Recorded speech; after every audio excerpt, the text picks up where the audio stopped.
Welcome to Shanti creation. இப்போ பார்த்தீங்கன்னா நூல் நூலோட அந்த வளையம் எப்படி தைக்கிறதுன்னு பார்க்க போகிறோம். ஃபஸ்ட்டு இந்த நூல் வந்து 16 அதாவது 4 ஸ்டென்ட் 4ஆக இது பண்ணிக்கணும். ஓகேவா?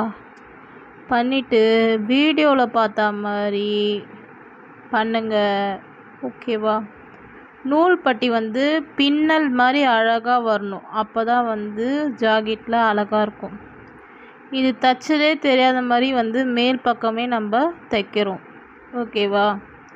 இது நூல் அதாவது கொக்கியோட வளையம் போடுறதுனால இது நூலில் தைக்கிறதுனால நூல் வளையம் அப்படின்னு சொல்லுவாங்க. ஓகேவா? நான் எப்படி வீடியோவில் கொடுத்துருக்கணும் அதே போல் தைங்க. நூல் 4ஆக கோத்துக்கணும் ஊசியில். சரியா? பாருங்கள், பின்னல் மாதிரி வரும்.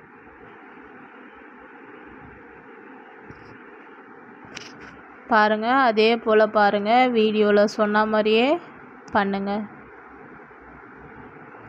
பாருங்கள், ஃபஸ்ட்டு தலைகீழாக ஊசியை விட்டுக்கிறோம். அந்த ஊசியில் மறுபடியும் ஒரு சுற்றிட்டு மறுபடியும் வெளியே எடுக்கிறோம். பின்னல் மாதிரி வரும். அதே போல் பின்னல் மாதிரி வந்துடும் பாருங்கள். லாஸ்ட்டாக நான் ஃபைனலாக எப்படி பின்னல் மாதிரி வந்திருக்கு அப்படி சொல்லிட்டு காமிச்சிருப்பேன். பார்க்குறீங்களா?